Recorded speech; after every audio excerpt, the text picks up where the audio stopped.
अस्सलाम वालेकुम नाज़रीन, वाइड एंगल में खुश आमदेद। मैं इफ्तिखार शराजी। प्रोग्राम का आगाज़ आज करते हैं पाकिस्तान में सबसे बड़ी ख़बर, कातलाना हमला इमरान ख़ान साहब के काफ़िले पर। अगर जिसमें वो महफूज रहे और उसके बाद हमने देखा कि अमलन उनका जो इस्लामाबाद की जानिब लॉन्ग मार्च था वो रुक गया है, लेकिन जो सियासी टेम्परेचर है वो बजाय कम होने के और ज़्यादा बढ़ गया है।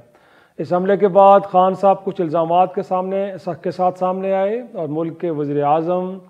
वज़ीर दाखिला और उनके साथ एक इदारे के आला अफसर के ऊपर इल्ज़ाम लगाया कि साजिश के पीछे ये लोग हैं और बुनियादी तौर पे वही लोग उनको कत्ल करना चाह रहे थे। हमने देखा उसके बाद आधे घंटे के बाद इस हमले के बाद एक वीडियो बयान सामने आया मुलज़िम का, जिसको जाए वक़ूअ से गिरफ़्तार किया गया और उसमें जो वो बात कर रहा है बड़ी हैरानकुन है। लेकिन साथ में जो उससे बड़ी हैरानकुन बात है वो ये कि पुलिस कस्टडी में एक शख्स का अगर वीडियो बयान लिया भी गया है तो वो मंज़र आम पे कैसे आया, किसकी इजाज़त से आया और क्यों आया, और साथ में ये कि हुकूमत वक्त ने उसके ऊपर इतना एतबार क्यों किया और उसी को बुनियाद क्यों करार दिया गया। साथ में आज हमने देखा है कि वज़ीर-ए-आज़म पाकिस्तान ने इसके ऊपर एक बड़ा स्ट्रॉन्ग रिएक्शन दिया है और उनका ख्याल ये है कि इमरान ख़ान साहब इस तरह के इल्ज़ामात लगा के मुल्क के अंदर अफरा तफरी की कैफियत पैदा करना चाह रहे हैं और उनके बुनियादी मकासद इस मुल्क को अदम इस्तेकाम से दो चार करना है। आज उन्होंने ऐलान किया है कि वो चाहेंगे कि सुप्रीम कोर्ट के chief justice full court commission को कि तमाम जजों पर मुश्तमिल एक कमीशन बना दें और इस मामले में जब तक हक़ाइक़ सामने नहीं आएंगे तब तक इस मुल्क के अंदर सियासी इस्तेकाम लाना मुमकिन नहीं होगा। कितना अहम है और क्या इसके बाद इमरान ख़ान साहब को मुतमईन हो जाना चाहिए कि जिस तरह की तहकीकात वो चाहते हैं वो हो पाएंगी। लेकिन इसके साथ जुड़ा एक और सवाल नाज़रीन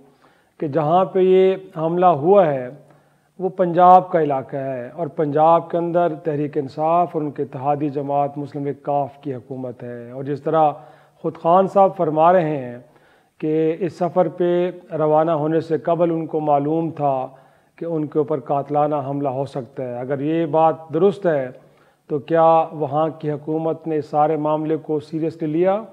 और क्या वो ज़रूरी जो सिक्योरिटी इक़दामात थे वो लिए गए थे कि नहीं लिए गए थे, और अगर तहकीकात में ये बात साबित होती है कि सूबाई हुकूमत इस मामले में तसाहुल का शिकार हुई है तो क्या वहाँ के वज़ीर आला और दीगर जो मुताल्लिका लोग हैं उनको भी सज़ा मिल पाएगी कि नहीं। इसी पर आज गुफ्तगू करेंगे और हमारे साथ मौजूद है स्टूडियो में बाक़िर सज्जाद, आप जानते हैं डॉन अखबार से वाबस्ते हैं, दिफा, खारजा अमूर और अब पॉलिटिक्स के ऊपर भी बड़ी गहरी गुफ्तगू करते हैं। बहुत शुक्रिया बाक़िर साहब, again thank you very much for coming. क्या कहेंगे जो ख़ान साहब गुस्से में लग रहे हैं अभी तक,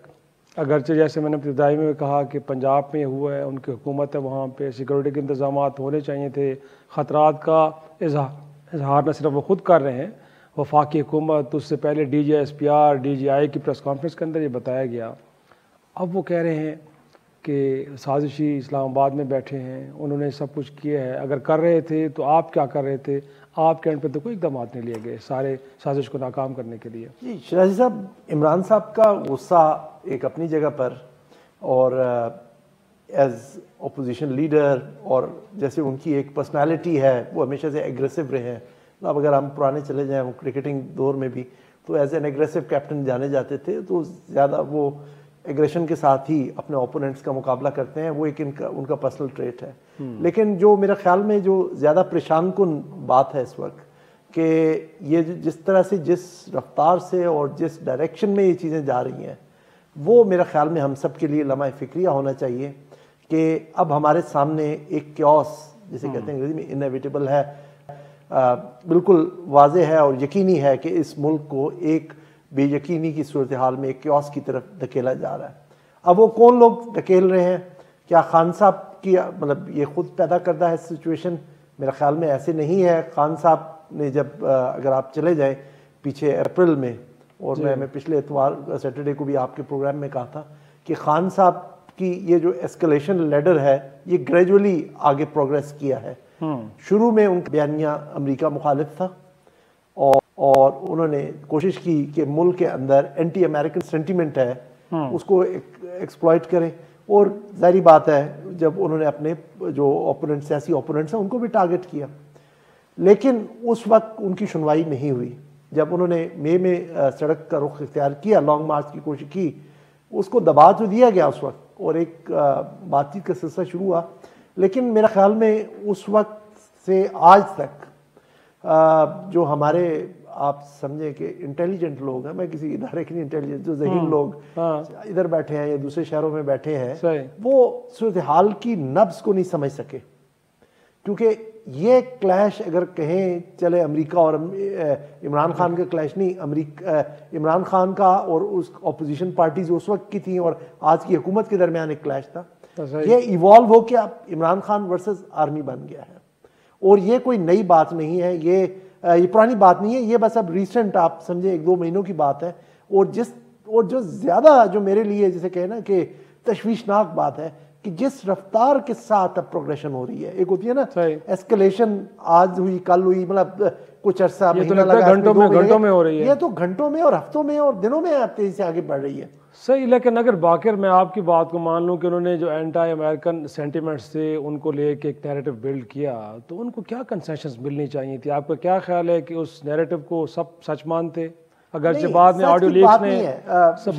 लीक्स में भी साबित किया कि कहीं ना कहीं वो इसको पॉलिटिकल कार्ड के तौर पे यूज़ कर रहे थे। फिर आज प्राइम मिनिस्टर ने भी कहा कि उन्होंने जो खारजा अमूर को डैमेज किया है, गोया कि अगर वो बातें मैं सामने लेके आऊँ तो वो कहते हैं कि आप लोग हैरान हो जाएंगे कि क्या कुछ किया है। तो आपको लगता है कि वो कार्ड प्ले करना दुरुस्त अमल था? क्योंकि बाद की ऑडियो लीक्स तो बता रही हैं कि बुनियादी तौर पे कहीं ना कहीं जो उनके इस नैरेटिव को एक तरह से फेक करार दिया जा रहा है, कहीं ना कहीं उसमें थोड़ी बहुत जान है कि इतना कोई मामला आगे नहीं था, या ऐसा नहीं था कि वाशिंगटन में बैठ के एक साजिश तैयार की गई और सारे किरदारों ने मिलकर उनकी हुकूमत को डिसलॉज कर दिया। शाहिद साहब, मेरा ख्याल में उस पूरे उस एपिसोड पे, ये आपका 40 मिनट के प्रोग्राम में तो हम बहस नहीं कर सकते कि वो ठीक था या नहीं था।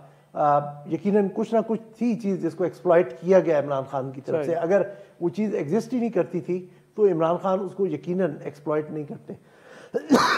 तो एक आप कह लें कि टेलीग्राम तो ओरिजिनेट हुआ ना किसी एंड से, और जो अभी जो फॉरेन सेक्रेटरी की अपॉइंटमेंट का जो सिलसिला एक किस्म का रुका हुआ है, कि एक्टिंग फॉरेन सेक्रेटरी नहीं बल्कि चार्ज पे चल रहा है, एक्टिंग चार्ज पे चल रहा है फॉरेन सेक्रेटरी, और उसके पीछे जो कहानी है वो अगर आप सुने तो मेरा ख्याल में आपको लगेगा कि कुछ ना कुछ उसमें चीज़ थी। उससे जो कुछ हुआ, बहरहाल उससे कतई नज़र हर पॉलिटिशियन कोशिश करता है कि अपनी उस सिचुएशन से एडवांटेज उठाए। ये इमरान खान नहीं है, पीछे मियां नवाज शरीफ साहब ने भी जब उनको रुखसत किया गया, और फिर वो यही चीज़ है कि क्या वो ठीक था या गलत था, लेकिन उनको भी एक मसनूई सूरत हाल में रुखसत किया गया। और उस वक्त जिस तरह से किरदारों ने रोल प्ले किया, तो क्या उन्होंने क्रिटिसाइज नहीं किया? क्या उन्होंने उस वक्त की सूरत हाल को अपने पॉलिटिकल एडवांटेज के लिए नहीं इस्तेमाल किया? और उसी वजह से तो उनकी ये जो अब की जो आप समझें कि जो इलेक्शन में जो उनकी एक शोइंग थी, अच्छी शोइंग थी उस वक्त 2018 के इंतखाबात में, वो उसी वजह से तो मैनेज कर पाए थे, लेकिन उन्होंने जो एक एंटी एस्टैब्लिशमेंट बयानिया अपनाया। बिल्कुल आप ठीक कह रहे हैं कि शायद तो वही चीज़ की मोरलेस वही बयान है, लेकिन कम से कम उनके दौरे हुकूमत में हमें कोई थोड़ी बहुत इस तरह के इंडिकेटर्स मिल रहे थे कि एस्टैब्लिशमेंट के साथ कंफर्टेबल नहीं है। लेकिन अगर खान साहब को हम देखें तो आखिरी दिनों तक जनरल बाजवा साहब की तारीफ़ करते रहे। उनका ख्याल था कि इस्टेब्लिशमेंट और पॉलिटिकल गवर्नमेंट जिस तरह सेम पेज पे पाकिस्तान में, इससे पहले इसकी कोई नज़ीर नहीं मिलती। बट जब आप हुकूमत से बाहर चले गए, ऑल ऑफ ए सडन आपका एक तरह से उनके बारे में ओपिनियन ही बदल गया। तो लोग इस पे एतराज़ करते हैं कि एक तरफ तो आप कह रहे थे कि इस मुल्क के अंदर जमहूरियत, इस मुल्क के अंदर सुप्रीमेसी ऑफ द पार्लियामेंट को मेक श्योर करने के लिए जो फ़ौज का किरदार है वो बड़ा एग्जाम्पलरी है। अब आप शायद कह रहे हैं कि मीर जाफर का लफ्ज़ यूज़ कर रहे हैं, मीर सादिक का लफ्ज़ यूज़ कर रहे हैं, आप फैसिलिटेटर भी कह रहे हैं, अब आप कह रहे हैं कि जी आप न्यूट्रल नहीं हैं, या न्यूट्रल आप हैं तो क्यों हैं। तो बुनियादी तौर पे उनकी ये गुफ्तगू लोगों के लिए डिस्टर्बिंग है। आज जैसे प्राइम मिनिस्टर ने कुछ क्लिप्स भी चलाए, वो कह रहे थे कि जी आप 35 पंचर की बात करते रहे, जब आपसे पूछा गया कि सबूत आप पेश करें तो आपके पास सबूत तो कुछ नहीं। आपने कहा किसी ने मुझे कहा था तो मैंने भी आगे बात बढ़ा दी। तो अब भी वो कह रहे हैं कि 3 लोगों के नाम आपने ले लिए हैं, यकीनन आपके पास कुछ सबूत तो होंगे, वो सबूत हमारे सामने रखिए, वरना इस तरह की गुफ्तगू ना करें। नहीं, वो थोड़ा सा, क्योंकि आपने काफ़ी ज़्यादा इश्यूज़ को एक साथ टच कर दिया, और क्या करें, हाल माजी से जुड़ा हुआ है ना जी। अगर आपने बात की कि इमरान खान साहब ने उस वक्त क्यों नहीं इन मुश्किलात का इजहार किया जब वो हुकूमत में थे, और जब हुकूमत से उनका खराज हुआ वोट ऑफ नो कॉन्फिडेंस के जरिए, तो उसके बाद यकदम से उनका बयानिया बदला और उस वक्त कुछ और था। मेरा ख्याल से ये हम कह सकते हैं, ये एट्रीब्यूट कर सकते हैं, जैसे मैंने पहले कहा कि इमरान साहब का एक अपना जो पर्सनल डिमेनर है, जो एक उनका पर्सनल एटीट्यूड है इश्यूज को डील करने का, अभी उसको अभी हम करंट पे ले आए तो किस तरह से साबित होता है कि आज कितने दिन हो गए उन पे हमले के, अभी तक FIR दर्ज नहीं हुई। और मेरी इतला के मुताबिक, जिसे कह लें कि ये काफ़ी हद तक दुरुस्त भी है कि परवेज़ इलाही साहब रजिस्ट कर रहे हैं, कि उसको मैं अलग से लीगल ग्राउंड्स उनके डिस्कस करता हूँ, लेकिन वो रजिस्ट कर रहे हैं कि जिनको वो नामजद करना चाह रहे हैं अपने उस FIR में, तो वो परवेज़ इलाही साहब उस वजह से वो रजिस्ट कर रहे हैं और होने नहीं दे रहे। लेकिन इमरान खान साहब ने अपने तमाम जो अहबाब हैं, जो उनके लीडर्स हैं, उनके साथ उनको रोक के रखा हुआ है कि जी आपने परवेज़ इलाही के खिलाफ बात नहीं करनी। और यहाँ तक कि मैंने अभी देखा कोई टेलीविजन पर उनका एक स्क्रीन चल रही थी कि इमरान खान साहब ने कहा ये परवेज़ इलाही की गलती नहीं, ये निज़ाम वो सीधा है, उसकी वजह से ये FIR नहीं। तो वो एक इमरान साहब का एक, आप कह लें कि वो एक शख्सी पहलू है कि वो कोशिश करते हैं कि जो उनका रिलेशनशिप है वो कायम रहे तमाम मुश्किलात के बावजूद। और फिर गोइंग बैक, अगर आप देखें अक्टूबर ऑनवर्ड्स ये प्रॉब्लम्स होना शुरू हुए थे, और अगर आप ये प्रेस कॉन्फ्रेंस भी अपनी जो उनकी पीछे DG SPR की थी, तो अराउंड उसी टाइम इनका भी ये फैसला हुआ कि उन्होंने भी हुकूमत से जो सपोर्ट विड्रॉ करनी है। बेहतर तो यही हो, शायद वो शुरू से ही ना उनको मतलब इस तरह से आर्टिफिशियल सपोर्ट के जरिए प्रॉप अप करते और फिर यकदम से वो गिरते, तो वो अपने पाँव पे उनको खड़ा होने देते, जो भी उनकी अच्छाइयाँ बुराइयाँ कौम के सामने होती। अब जब वो उनको आपने एक तरीके से वो अगर गिरे हैं, जिस तरह भी मतलब चंद लोगों को उनसे अलहदा किया गया है, जो भी मारूजी हालात थे उसमें, तो अब उनके पास तो फिर एक वो आ जाता है ना इनिशिएटिव, और जो बाद के हालात वाकयात हुए हैं उसकी वजह से भी इमरान खान का वो नैरेटिव स्ट्रेंथन हुआ है कि जिसमें वो क्वेश्चन करते हैं कि न्यूट्रल्स की न्यूट्रलिटी के ऊपर। तो मेरा ख्याल में अगर चीज़ों को उसके बाद भी हैंडल अच्छी तरीके से कर लिया जाता तो ये हालात इस कदर बुरे ना होते। चलो ठीक है, एक छोटा सा ब्रेक नाज़रीन। ब्रेक के बाद जो प्राइम मिनिस्टर ने अब अनाउंस कर दिया है कि सुप्रीम कोर्ट, जिसके ऊपर खुद खान साहब भी बिलीव करते हैं कि वहाँ से चीज़ें अगर होंगी तो शायद ठीक होंगी, कितना काबिल कबूल है, और समझें कि इसके बाद ये कंट्रोवर्सी कहीं अब ख़त्म होने की तरफ जाएगी कि नहीं। एक छोटा सा ब्रेक नाज़रीन, वापस आ प्रोग्राम में एक बार फिर खुश आमदेद। इनफैक्ट अब बाकिर एक तो मैं ये जानना चाहूँगा कि खान साहब जो भी मामला हो, और इसके बाद भी उन्होंने सुप्रीम कोर्ट के जस्टिस की तरफ कहा है कि जी आप इस मामले को देखें। मुझे तो लगता है कि आप शहबाज शरीफ साहब ने उनकी भी बात सुनी है। आज जो सुप्रीम कोर्ट के जस्टिस से कह रहे हैं कि फुल कोर्ट, गोया कि 2, 3, 4 नहीं, जितने जजेस उन पर मुश्तमिल एक बनाया जाए कमीशन, और इस कमीशन को जो फैसिलिटेशन चाहिए गवर्नमेंट वो भी देने के लिए तैयार है। बल्कि एक स्टेप वो तो आगे चले गए हैं। उनका कहना ये था कि अरशद शरीफ साहब की वालदा भी शायद जो उन्होंने कमीशन बनाया थी रुकनी, उसके ऊपर कुछ ज़्यादा ट्रस्ट नहीं कर रही, तो वो चाहेंगे कि उस मामले को भी यही कमीशन देखे। तब इससे ज़्यादा तो मेरे ख्याल में हुकूमत से अब क्या आप फेयर प्ले की या सपोर्ट की आप बात करें। फिर वो कह रहे हैं कि यहाँ मामलात भी हमें तो आप घुसने नहीं दे रहे, पंजाब में आपकी गवर्नमेंट है, कोई चीज़ हमारे हाथ में है नहीं, मुसलसल आप इल्ज़ाम लगाए जा रहे हैं। तो आपको लगता नहीं है कि अब इस मामले को लेके थोड़ा सा इस अनाउंसमेंट को तो अप्रिशिएट करना चाहिए तहरीक इंसाफ को? ये मेरा ख्याल में कि अभी की जो सूरत हाल है जहाँ पर जिस नहज पे सब चीज़ें पहुँच चुकी हैं, उसमें एटलीस्ट आज ये मैं कह सकता हूँ कि कुछ ना कुछ एक सेंसिबल डिसीजन लिया गया है, जहाँ पर जितने भी उमूर हैं उन पे जाके थ्रेडबेयर जाके शायद गुफ्तगू हो सके, और जो इल्ज़ामात लग रहे हैं या उधर से इनकार किया जा रहा है उनकी सेहत पे, चाहे वो मिलिट्री साइड से है या चाहे गवर्नमेंट की साइड से है, तो यहाँ पे नियति ज़्यादा कार फरमा है या दबाव आपको ज़्यादा लग रहा है कि दबाव की कैफियत में ऐसा किया जा रहा है? कौन जो हुकूमत जो कर रही है? नहीं, हुकूमत जाहिर बात है दबाव की कैफियत में कर रही है। अच्छा, क्योंकि जो इमरान खान साहब का नैरेटिव है इस वक्त, उसका अभी तक किसी के पास तोड़ नहीं है, क्योंकि इतना स्ट्रॉन्ग उन्होंने नैरेटिव क्रिएट कर दिया है। एक तो कि ये जो न्यूट्रलिटी के ऊपर, और फिर दूसरा इलेक्शंस के बारे में, और जो मुल्क में वाक़यात दीगर हो रहे हैं उसके ऊपर, जिससे कि उन्होंने एक नैरेटिव क्रिएट कर दिया है। और आपने कल के कुछ मनाजिर देखे होंगे जिससे से एक एक्रिमनी या नफरत मुल्क के अंदर बढ़ रही है। तो पहले तो उन्होंने कोशिश की, आपने देखा होगा कि मुख्तलिफ जो हुकूमत और दूसरे स्पोक्समैन हैं, और यहाँ तक कि एक पर्दा नशीन को भी बाहर निकलना पड़ा, उस नैरेटिव को चैलेंज करने के लिए, लेकिन वो अपना नैरेटिव को वो काउंटर नहीं कर सके। अब मेरा ख्याल में वो दबाव इस हद तक बढ़ गया है कि अब इनके पास कोई सूरत हाल नहीं है, चारा नहीं है कि जहाँ जाके उनके जो हालात वाक़यात जो वो बयान कर रहे हैं या अपना एक वर्जन दे रहे हैं, तो उनको किसी तरह से शिफ्ट किया जाए कि इसमें हक़ाइक़ कितनी है और मतलब गैर हकीकी कितना है। तो इसलिए तो बेहतर यही है कि सुप्रीम कोर्ट के ऊपर, चूंकि इमरान खान साहब का भी एतमाद है, वो हर मामले में सुप्रीम कोर्ट का रुख करते हैं और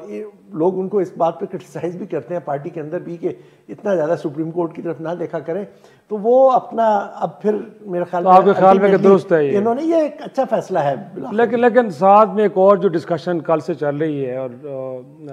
बिलखुसूस ये जो मज़हब वाला एक नई जो वीडियो आई है उस मुलजिम की, जिसमें शायद क्लेम कर रहा है कि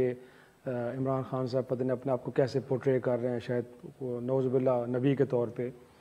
ये जो मज़हब का कार्ड है ये पहली दफ़ा इस्तेमाल नहीं हो रहा। अगरचे बड़ी हैरान कुन बात है कि पीपल्स पार्टी के जो इस इत्तेहादी हुकूमत का हिस्सा है, और किसी ज़माने में जब मौलाना फजल रहमान साहब एक एहतजाजी मार्च लेके आ रहे थे और मज़हब के कार्ड माल का खदशा था, तो बिलावल भुट्टो साहब ने कहा था कि हम उसके साथ खड़े नहीं होंगे। बट लगता है कि अब भी वो खड़े हो गए हैं। लेकिन खान साहब पे भी यही एतराज़ होता है वाकिर। किसी ज़माने में एक मजहबी जमात ने एक मार्च किया, उसके बाद धरना दिया, खान साहब उस धरने में गए। उसके बाद आज प्राइम मिनिस्टर ने कहा है कि जब एहसन इकबाल को इसी बुनियाद पे गोली मारी गई, किसी ने कंडेम नहीं किया, तो आज हमसे तवक्को की जा रही है कि हम इस सारे मामले को कंडेम भी करें और इस तरह की किसी भी गुफ्तगू में न जाएं। तो अगर आपके रवैये ऐसे हैं तो फिर हमसे तवक्को क्यों कर रहे हैं कि हम इस सब चीज़ों को एक तरह से कंडेम भी करें और क्रिटिसाइज भी करें? उन्होंने कहा कि वो तो दोनों तरफ होता है, फिर आप जैसे करेंगे हम भी वैसे करें। जो गलत है उसको गलत कहना चाहिए। मजहबी कार्ड खान साहब को भी कहना चाहिए। जी, खान साहब ने भी अगर कोई इस तरह के पीछे माजी में किया, या पीटीआई ने ओवरऑल हम बात करें कि इन चीज़ों को सपोर्ट किया है, क्योंकि अभी कोई ऐसे मतलब इंस्टेंसेस होंगे जहाँ पर उन्होंने इस्तेमाल किया अपने पॉलिटिकल एडवांटेज के लिए। वो ख़ास तौर पे अभी की ये जो खान साहब पे जो असैसिनेशन अटेम्प्ट हुई है उसकी बिल्डअप में ये जो चीज़ें हुई हैं कि जी वो नबी के तौर पे पेश किए जाते हैं, और ये पीएमएलएन के टॉप लीडर की लीडरशिप की तरफ से ये नैरेटिव दिया गया। आप जावेद लतीफ़ की प्रेस कॉन्फ्रेंस का जिक्र कर रहे हैं मेरे ख्याल में। तो वो अब मैं ये कह रहा हूँ कि ये चीज़ें अब वक्त आ गया है मेरे ख्याल में। ये एक तरफ ये दो धारी तलवार है, उधर भी काटती है इधर भी काटती है। तो जैसे सियासतदानों ने अपना कुछ वक्त पहले चार्टर ऑफ डेमोक्रेसी किया, मतलब एक एग्जाम्पल है ना कि हम आपको जो उस वक्त की जो दो बड़ी पार्टियां थी, उस वक्त तो पीटीआई एग्जिस्ट नहीं करती थी, तो एक तो उसको अपडेट करने की ज़रूरत है, तो उसमें ये चीज़ भी इंसर्ट करें कि फेथ बेस्ड मैं रिलीजियो पॉलिटिकल पार्टीज की एग्जिस्टेंस को नहीं क्वेश्चन कर रहा, लेकिन किसी के फेथ के ऊपर किसी को क्वेश्चन करना या उसके ऊपर एक नैरेटिव बनाना कि जी वो अच्छा मुसलमान है, वो बुरा मुसलमान है, वो काफिर है, वो काफिर नहीं है, इन चीज़ों से बालातर होके रिलीजियस इश्यूज और बहुत सारे हो सकते हैं जिनके ऊपर आप बहस कर सकते हैं कि ये चीज़ इस तरह होनी चाहिए, उस तरह होनी चाहिए, लेकिन शख्सियात को, उनके बिलीफ्स को टारगेट करने का ये सिलसिला पॉलिटिक्स में अब रुकना चाहिए। मेरे ख्याल में अभी भी वक्त है कि अब हम एक बड़े हादसे से बच गए हैं, जो अल्लाह ने हमको बचा लिया है इतने एक बड़े हादसे से, और बड़े नैरो एस्केप ही तकरीबन है खान साहब का। तो आइंदा के लिए अब इसका सद्भाव करने के लिए बहुत से जहाँ इश्यूज हैं कि जहाँ पर इन पॉलिटिकल पार्टीज को बैठ के डिस्कशन करनी चाहिए, उनमें से ये एक जो ये, और आपको लगता नहीं कि रिलीजन का इस्तेमाल सियासत में होना भी नहीं चाहिए ना? ये रियासत मदीना की बात बार बार करना या उनके साथ अपने आप को सिमुलेट करना, अगर और दूसरा अगर कोई बाकी भी करते हैं जो कभी कभार कह देते हैं कोई यहूदी लॉबी के एजेंट हैं, कभी कुछ कह देते हैं, तो हर दो तरफ मेरे ख्याल में रवैया होना चाहिए। दो डिफरेंट चीजें है ना। यहूदी लॉबी का एजेंट कहना ये वो आपकी पर्सनैलिटी के ऊपर आ जाएगा अटैक ना, किस रिलीजन के साथ वो कंडेमेबल है कि जी कहना यहूदी लॉबी का एजेंट है या फलाना का। लेकिन रियासत मदीना, मतलब मैं उनका कोई I am not holding any brief for them, लेकिन एक उनका मॉडल है, ठीक है ना। अगर कोई चाइना की कम्युनिज्म को पसंद करता है, लेकिन वो कहते हैं कि उस मॉडल के लिए ओनरशिप तो सबकी है ना, सिर्फ तहरीक इंसाफ की तो नहीं है, सबकी ओनरशिप है। सब क्लेम करते हैं कि जब उसी तरह का मॉडल चाह रहे हैं उसको अपना करते हैं, आइडियलाइज करते हैं रियासत मदीना को, तो ठीक है। लेकिन ये कहना कि फलां यहूदी है, ये यहूदी का एजेंट है, वो ठीक है, वो बात गलत है। या फलां जो है काफिर है, या फलां जो है अपने आप को रसूल बना के पेश करता है, इन चीज़ों से इज्तनाब किया जाए। जहाँ पर पर्सनैलिटी को टारगेट किया जाए, आइडियोलॉजी के ऊपर कि जी मुझे ये आइडियोलॉजी पसंद है या वो आइडियोलॉजी पसंद है, इसके ऊपर, या जो रिलीजियस इश्यूज गाए बगाए आते रहते हैं, एक रिलीजन एक आपको पूरा जिंदगी का फ्रेमवर्क देता है, तो उनके ऊपर इश्यूज के ऊपर आप बात कर सकते हैं। लेकिन फेथ के ऊपर कि फलां साहब का, इफ्तिखार शिराजी साहब एक मतलब ये करते हैं या वो करते हैं, ये नहीं बात करनी चाहिए। ओवरऑल जो एक आपके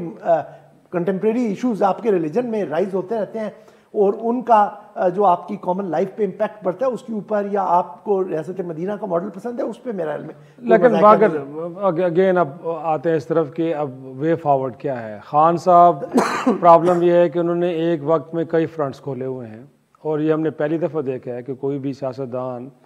अगर वो किसी लेजिटिमेट स्ट्रगल को लेके आगे बढ़ रहा है तो कम से कम कोई एक ऐसा कॉर्नर खुला रखता है कि जहाँ से गुफ्तगू को हो सके।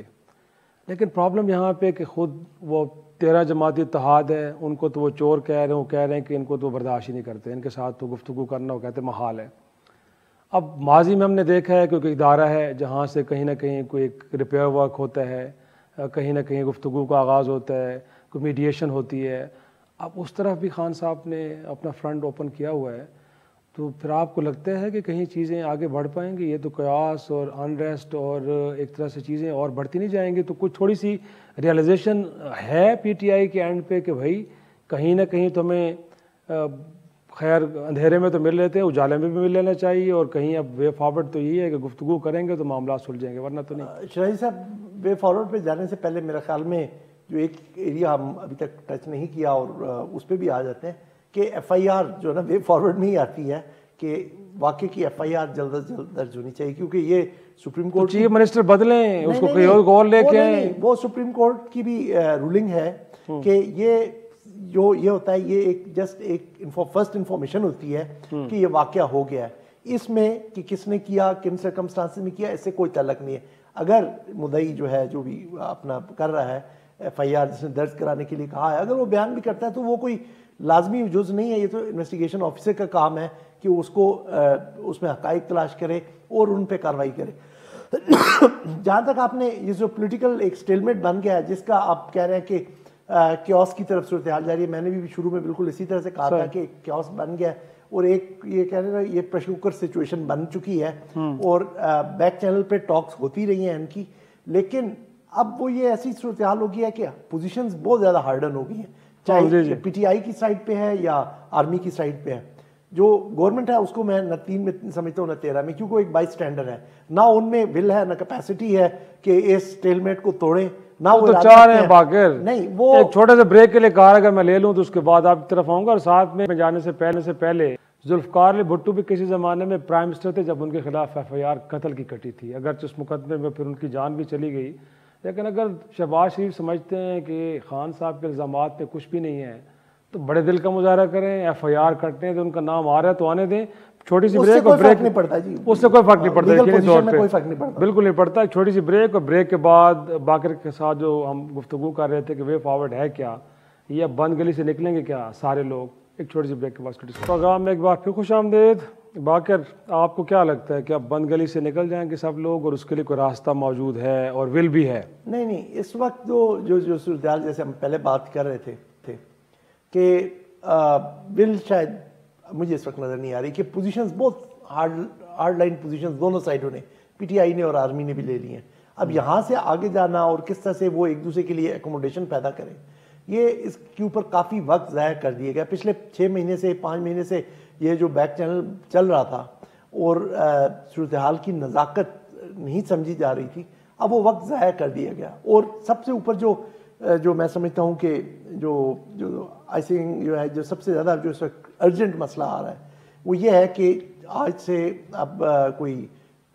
2 हफ्तों बाद मिलिट्री की ट्रांजिशन भी 3 हफ्तों बाद आपके सर पर होगी, नया कमांडर आ जाएगा। उसको एक बड़ी फ्लक्स किस्म की सूरत हाल, बड़ी वोलेटाइल किस्म की सूरत हाल, पॉलिटिकल सूरत हाल, अगर तब तक ये इशूज रिजॉल्व नहीं होते तो इनहेरिट करनी पड़ेगी। तो वो उन पर एक एडिशनल प्रेशर होगा कि अपने आप को ऑफिस में कंसोलिडेट करें। अब ये कहते तो है कि हमने अपने ये पॉलिटिकल रहने का फैसला किया है, तो मुझे उस वक्त बातें करते हुए वो बरतानिया की मैं एग्जांपल भी याद आ गई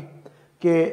कहते तो हैं कि अब जी ये पाकिस्तान और भारत का कश्मीर मसला है, लेकिन हम तो बार बार कहते हैं नहीं आपका छोड़ा हुआ एजेंडा, आप इसको मुकम्मल भी करें। तो कुछ ऐसी सूरत हाल अब इधर भी मुझे नज़र आ रही है कि दोनों पार्टीज कहेंगी अच्छा ये अब आपका क्रिएटेड क्राइसिस है, क्योंकि ये अब इस चीज़ से आप इनकार नहीं कर सकते। और ये भी कहते हैं कि 1 साल से हमने कुछ नहीं किया, तो माजी में जो कुछ हुआ या जिस तरह भी हुआ, जिस लेवल पे हुआ, हम किसी इदारे को नहीं कह रहे, शायद चंद लोगों ने किया हो, चंद लोगों के एम्बिशंस हो, वो बहरहाल जो कुछ भी हुआ अब इसको क्लियर करने की ज़रूरत है। तो नए आने वाले चीफ पे अब सारी नजरें होंगी कि वो इस सारी सूरत हाल को क्या किस तरह से करते हैं। लेकिन जो सोल्यूशन इसमें अल्टीमेटली होना है, अल्टीमेटली जो सोल्यूशन होना है वो अब उसमें कोई फर्क नहीं रहा कि कब होते हैं, मतलब लाइक अभी भी अगर भी वो ऐलान करते हैं अगर वो मार्च में हो या फिर सितंबर में हो, उससे क्या फर्क पड़ता है। लेकिन अगेन थोड़ा सा इलेक्शंस ही अब इसका हल है जी। लेकिन अगेन बाकी अगर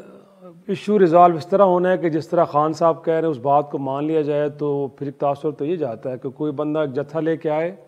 मुल्क के अंदर एक डिस्टर्बेंस क्रिएट करे। जत्था आने को है ना, जो कह रहे हैं जब मैं सेहत याब होऊंगा तो फिर मैं कंटेनर पे सवार होऊंगा, फिर मेरी मंजिल इस्लामाबाद है। नहीं, अल्लाह उनको सेहत दे, उनकी सेहत याबी में भी चंद हफ्ते लगेंगे। और मुझे नहीं लगता कि वो अगले 20 दिन में जो क्रूशल दिन में जिनों के जिक्र कर रहा हूँ इसमें उस तरफ आने वाले हैं। नहीं, वो आ पाएंगे, क्योंकि उनकी आपने कल एक्सरेज देखे हैं तो उनको इस काबिल होते हुए कि दोबारा से फ्रैक्चर भी है थोड़ा बहुत, बिल्कुल सही कह रहे हैं। लेकिन अगर थोड़ा उनके अगर पॉलिटिकल कंडक्ट के ऊपर भी लोग सवाल उठाते हैं, एक तो वो कहते हैं कि 2014 के धरने के बाद भी उस पार्लियामान का हिस्सा नहीं बने, बाहर ही रहे।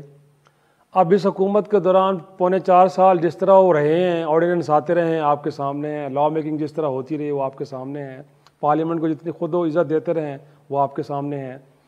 अब वो कहते हैं कि जी 70% पाकिस्तान उनके हाथ में है। खैबर पख्तूनख्वा उनकी हुकूमत, पंजाब का 12 करोड़ का सूबा तहरीक इंसाफ की हुकूमत, आज़ाद कश्मीर तहरीक इंसाफ की हुकूमत, गिलगित बल्तिस्तान तहरीक इंसाफ की हुकूमत। तो ये जो खान साहब विक्टिम कार्ड प्ले कर रहे हैं कि उनको सिस्टम से उठा के बाहर फेंक दिया गया है, आपको लगता है कि जस्टिफाइड है ये? नहीं, खान साहब को उस तरह से अभी सिस्टम से एलिमिनेट नहीं हुए, लेकिन कोशिशें तो हो रही हैं इस चीज़ की कि किसी तरह से खान साहब को और ये उसी से बचने की कोशिश है, एलिमिनेट किया जाए। और शाही साहब अब क्योंकि बातें मुख्तलिफ डायरेक्शंस में चलती रहती हैं, तो अब ये जो बैक चैनल पे जो बातचीत होती रही, और जैसा अभी हम भी बात कर रहे थे कि अब ये ज़्यादा कोई फ़र्क नहीं है, सितंबर हो या मार्च हो या कहीं जून में करा दें, किसी वक्त भी इलेक्शन हो जाएंगे तो होने हैं। अलबत्ता आप ये टेन्योर ख़त्म होने को है, 20 में नहीं है कि अभी 2.5 साल इस पार्लियामेंट में पड़े हैं तो हम फोर्स करना चाहते हैं अर्ली इलेक्शन। जो असल मसला मुझे लगता है कि जो बैक एंड पे था और जिस पे मेरे ख्याल में खान साहब नेगोशिएट कर रहे थे उनसे, वो ये था कि किसी तरह से मुझे मतलब यानी कि इमरान खान साहब को और उनकी पार्टी को सिस्टम से एलिमिनेट ना किया जाए, टेक्निकली नॉकआउट ना किया जाए, इलेक्शन में जाएं, एक फेयर उनको कॉन्टेस्ट दिया जाए, अनलाइक बिफोर कि जहां पर एक साइड की तरफ ज़्यादा एडवांटेज दे दिया जाता है और उनको एक दिया जाए। और अगर इनकी पार्टी, जैसे कि अभी आप देख रहे हैं ट्रेंड्स, पीछे बाई इलेक्शंस हुए, एटलीस्ट 3-4 तो बड़े हम देख चुके हैं बाई इलेक्शंस, वो खान साहब की पार्टी ने बड़े वाज़े तरीके से वो जीते हैं। तो अगर वो जीत के आते हैं तो उनको हुकूमत बनाने दिया जाए। अब वो जो जैसे केसेस बन रहे हैं, फॉरेन फंडिंग का है या तोशाखाना है, और जो भी उनके ऊपर जो केसेस उठाए जाते हैं, ख्याल उनका सियासी इस्तेमाल ना हो, उनका सियासी इस्तेमाल ना हो, और अगर वो करना है तो फिर बराबर तरीके से तोशाखाना का अगर खान साहब का आपने एक्सपीडाइट कर दिया तो बाकी जो केसेस पड़े हैं उनको भी आप चला दें। फॉरेन फंडिंग का पीटीआई का ले आए हैं तो पीपल्स पार्टी और पीएमएलएन की फॉरेन फंडिंग भी डिस्कस कर लेनी चाहिए ना। अब उसमें कबात तो नहीं है, वो तो पीछे सरखाने में डाले। तो ये फिर परसेप्शंस को स्ट्रेंथन करता है कि इमरान खान साहब या पीटीआई के खिलाफ आप एक सेटअप को खड़ा कर रहे हैं। तो इस चीज़ से बच के खान साहब, मेरे ख्याल में, ये मेरी इंफॉर्मेशन नहीं, एक एनालिसिस है, क्योंकि वो चीज़ तो अपनी जगह पे इलेक्शन डेट जो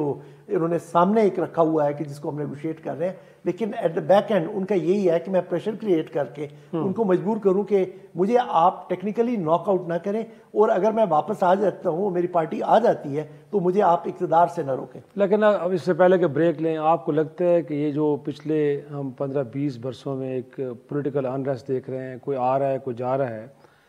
ओवरऑल सियासी जमातों ने कुछ से कुछ लर्न किया है कि अब इस मुल्क के अंदर सुप्रीमेसी ऑफ द पार्लियामेंट, इस मुल्क के अंदर स्टेबिलिटी क्या करना चाहिए? हर जमात के लिए इसमें कोई लेसन्स हैं और कुछ रियलाइजेशन है कि अब जब आगे चलेंगे तो इदारों के किरदार को भी मिनिमाइज़ करेंगे और पार्लियामान को सुप्रीम करेंगे, कुछ ऐसा लग रहा है? नहीं बिल्कुल नहीं, अनफॉर्चुनेटली नहीं लग रहा। अब उसका ये हुआ कि रियलाइजेशन का कि 13 जमात एक साइड पर है और एक साइड पर है, लेकिन जो है उनका कि इस चीज़ का इदराक कि जो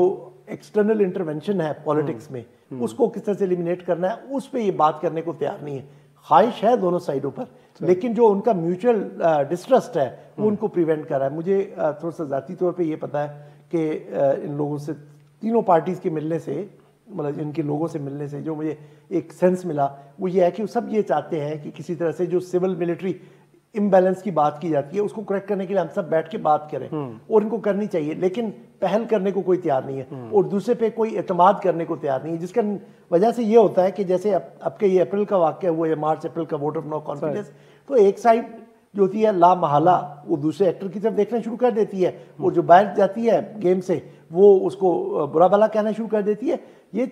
टोटली गवर्नेंस जो है एक पॉलिटिकल इशू है, ये सियासतदानों पे छोड़ दें और ये एक प्रोजेक्ट करके देख लें। जैसे आपने एक प्रोजेक्ट किया ना, मतलब आपकी नहीं बात कर रहा हूँ, जिन लोगों ने किया कि अपना जब से 99 के कू के बाद अभी तक तमाम पार्लियामेंट जो भी आई हैं वो सब ने अपना टेन्योर पूरा किया, और एक दफ़ा आप ये कर लें कि भाई आपने किसी को कोई अनड्यू एडवांटेज नहीं देना और किसी के साथ आपने मेल मिलाप नहीं रखना। हाँ, आप आके सिक्योरिटी पे ब्रीफिंग्स दें, लें और अपने इश्यूज डिस्कस करें, बॉर्डर के इश्यूज डिस्कस करें, दीगर मामला डिस्कस करें, टेररिज्म डिस्कस करें, लेकिन ये नहीं मतलब जो उनकी पॉलिटिकल इंटरफेरेंस है वो नहीं हो। और जो मतलब just I like to and this comment on this के सीरियसनेस ऑफ दिस, कि ये जो अभी का क्योस है ये मुझे रिमाइंड कराता है कि जी अभी तक जो कम से कम आई एम लाइक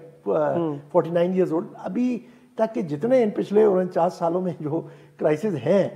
तो उनमें सबसे सीरियस है जो आपकी नेशनल को ही खतरा है, जो आपके मुल्क के अंदर के इत्तेहाद और इस्तेकाम को खतरा है, वो इससे बड़ा खतरा कभी मैंने बांग्लादेश के बाद देखा नहीं है। तो अभी इसको फौरी तौर पर एड्रेस करने के लिए मैंने सबको इस तरह मुतवज्जो होकर यकीनन मुल्क की सलामती को देखते हुए बिल्कुल ठीक कह रहे हैं, जिस इत्तेहाद को यकीनी बनाना पड़ेगा। और मेरे ख्याल में लगता है कि अगर क्रिकेट की ज़बान में हम बात करें बाकिर, तो आईसीसी की तरह कोई आपको भी ऐसा कोड ऑफ कंडक्ट बनाना पड़ेगा कि अगर आपसे कोई बुकीज़ रब्ता करें तो आप फौरी तौर पे अपने बोर्ड को आगाह करें कि किसी ने आपसे रब्ता किया। मुझे लगता है किसी के ज़रिए इस इन्वेंशन को रोका जा सकता है। एक छोटा सा ब्रेक, और ब्रेक के बाद हम कुछ जिक्र करेंगे कतर में भारतीय नेवी के कोई 8 रिटायर्ड अफसरान के जो वहाँ पे कंपनी के लिए काम कर रहे थे पिछले 2 माह से गिरफ्तार हैं। अगरचे भारतीय हुकूमत इस मामले पर खामोश है, लेकिन इतलात ये आ रही हैं कि वो वहाँ पे जासूसी कर रहे थे और मुमकिन तौर पर जो वर्ल्ड कप हो रहा है कतर में वहाँ पे दहशतगर्दी का कोई मनसूबा भी बनाया जा रहा था। और यकीनन आपको मालूम है नाज़रीन कि इस वर्ल्ड कप की जो सिक्योरिटी के इंतज़ाम हैं वो पाकिस्तान की फ़ौज के पास हैं, तो आपको अंदाज़ा होगा कि ये मामला कितना सीरियस है। छोटी सी ब्रेक के बाद डिस्कस करते हैं। एक बार फिर खुश आमदेद नाज़रीन, इतलात ये हैं कि कतर में कोई भारत के 8 रिटायर्ड नेवी अफसरान जो वहाँ पे एक कंपनी है अल ज़ाहिरा अल आलमी कंसल्टेंसी एंड सर्विसेज के जो कतर के अंदर वहाँ की नेवी को तरबियत भी फराहम करती है और वहाँ पे इक्विपमेंट्स की फरहमी से लेके मेंटेनेंस का काम भी करती है। गोया कि बड़ा हसास एक तरह से शोबा उनके हवाले है और ये लोग उनके लिए काम कर रहे थे। और गिरफ़्तार होने वालों में एक कंपनी का MD भी शामिल है जिसके बारे में बताया कि कमांडर पोर्नंदो तिवारी, जिसको ख़ुद इंडिया के अंदर बेस्ट परफॉर्मेंस पे अवार्ड भी दिया गया था। और इतलात ये हैं कि इस सारे मामले पे भारत ने खामोशी इख्तियार की रखी और बिलाखिर किसी एक साबिक नेवी अफसर की अहलिया ने एक ट्वीट किया जिसमें उन्होंने कहा है कि इन लोगों ने भारत के लिए बड़ी अहम खिदमात अंजाम दी हैं और इस वक्त गिरफ़्तार हैं। उनकी गिरफ़्तारी को लेके भारतीय हुकूमत कुछ नहीं कर रही, इनकी रिहाई के लिए कुछ किया जाना चाहिए। अगरचे इसके बाद भारत ने इनकी गिरफ़्तारी की तस्दीक ज़रूर की है लेकिन अभी तक वजूहात नहीं बताई जा रही हैं। लेकिन इतलात ये हैं कि वहाँ से कुछ हसास मालूमात जो कतर कुछ स्टेट्स हैं उनके हवाले शायद कर रहे थे लोग। और साथ में एक इतला ये भी है कि फ़ुटबॉल का वर्ल्ड कप होने जा रहा है कतर में और इस मौके पे कुछ दहशतगर्दी का मंसूबा भी बनाया जा रहा था। और जैसे कि आपको मालूम है कि इस फुटबॉल वर्ल्ड कप की जो रिस्पॉन्सिबिलिटी सिक्योरिटी की वो मुसल्लह फ़ौज पाकिस्तान फ़ौज के हवाले है। बाकिर इनफैक्ट कितना सीरियस मैटर आपको लग रहा है? जी शायद साहब, ज़ाहिर है काफ़ी सीरियस इशू है और इस तरह की सूरत हाल से हम भी गुजर चुके हैं कि कुलभूषण यादव का जो हमारे सामने वाक़या हुआ यहाँ पर, और वो भी इंडियन नेवी का एक्स ऑफिसर था जो रॉ के लिए काम करता था। यकीनन ये जो अभी तक जो इतलात आई हैं कि वहाँ पर एस्पियोनाइज में या स्पाइंग में इन्वॉल्व थे, और ये सब नेवी के लोग हैं,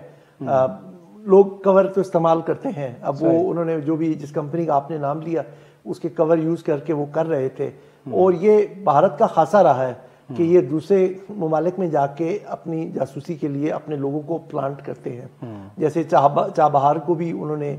यूज़ किया किसी हद तक पाकिस्तान के खिलाफ जासूसी करने में, या दीगर पॉइंट्स में। नेपाल में से अभी हमारे वो कहाँ से, काठमांडू से हमारे एक रिटायर्ड ऑफिसर जो है, कल अब उनका नाम मुझे भूला हुआ है, वो लापता हो गए थे। जी वो लापता हो गए थे जी जी। तो उनकी वहाँ पे भी प्रेजेंस है। तो इंडिया ने एक नेटवर्क एस्पियोनाइज का फैलाया हुआ पूरी दुनिया में, और मेरा ख्याल में ये उसकी एक्सटेंशन है। और ज़्यादा तशवीशनाक बात वो जो इसमें मुझे नज़र आ रही है, मैं तस्दीक भी करना चाह रहा था लेकिन नहीं कर पाया अभी, कि ये जो कतर ने भी ये जो वर्ल्ड कप होने जा रहा है, आपने